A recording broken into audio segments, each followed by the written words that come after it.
तो दोस्तों आज के इस वेब सीरीज के कहानी की शुरुआत एक रेनू नाम की बहू को दिखाते हुए शुरू होती है, जो अपने पति के लिए किचन में खाना बना रही है, क्योंकि इसका पति पूरे 3 दिन के लिए आज घर से बाहर जा रहा है। अब रेनू का एक ससुर भी होता है जो काफी खड़ूस होता है, जो हर समय बीमार रहता है। अब ये कमीना क्यों होता है वो आगे आपको कहानी में पता चल जाएगा।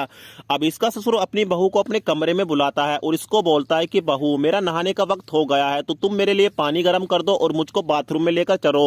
तो ये अपने ससुर को बोलती है कि बाबूजी बस आप 10 मिनट का वेट और कर लीजिए, उनको निकलते ही मैं आपको बाथरूम में लेकर चलती हूँ। अब रेनू का पति जाने के लिए तैयार हो जाता है, तो ये अपने पति को बोलती है कि तुम्हारे जाने के बाद तो मेरा मन भी नहीं लगेगा, तुम जल्दी आने की कोशिश करना। तो ये अपनी बीवी को बोलता है कि तुम टेंशन मत लो, 2 दिन बाद मैं घर वापस लौट कर आ जाऊंगा और पहुंचने के बाद मैं रात को तुमको फोन भी करूंगा। अब रेनू अपने ससुर को नहलाने के लिए इसको बाथरूम में लेकर आ जाती है और उसके बाद यहाँ पर इसके कपड़े वगैरह उतार देती है। उसके बाद रेनू अपने ससुर को अपने हाथों से नहलाना शुरू कर देती है। तो यहाँ पर इस बुड्ढे के अंदर धीरे धीरे करंट बनने लगता है। उसके बाद रेनू के साड़ी का पल्लू भी नीचे गिर जाता है और इसका ट्रेलर दिखने लगता है।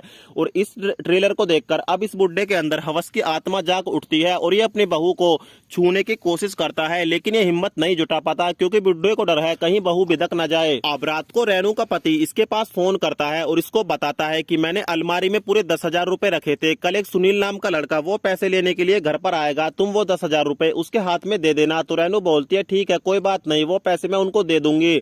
अब अगले दिन सुनील ये पैसे लेने के लिए रेनू के घर पर आ जाता है, लेकिन जब रेनू इन पैसों को काउंट करती है तो ये 10,000 नहीं पूरे 9,000 रुपए होते हैं। तो रेनू कंफ्यूज हो जाती है और अपने मन में सोचती है लेकिन उन्होंने तो बताया था कि ये 10,000 रुपए हैं, तो 1,000 रुपए कहाँ पर गए।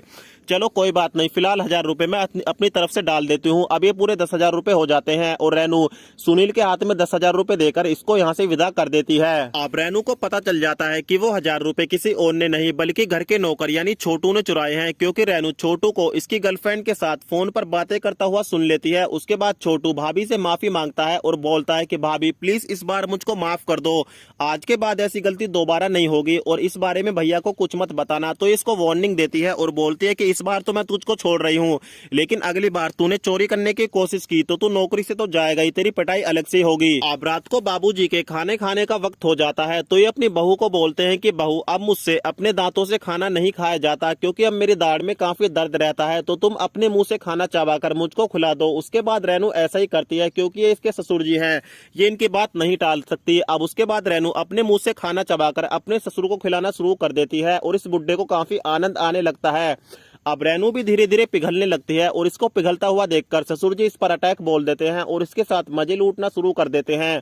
तो यहाँ पर ये घर का जो छोटू होता है नौकर, वो इनको चोरी से देख लेता है। अब अगले दिन रेनू का पति घर पर आ जाता है और अपनी बीवी को बोलता है कि आज मैं तुम्हारे लिए एक ऐसा सरप्राइज लेकर आया हूँ जिसको देखने के बाद तुमको काफी ज्यादा राहत मिलने वाली है। उसके बाद इसका पति मैरी से सभी का इंट्रोडक्शन कराता है और इनको बताता है कि ये मेरी सेक्रेटरी यानी मैरी है, आज के बाद यही बाबूजी का ख्याल रखेगी और रेनू घर का कामकाज करेगी।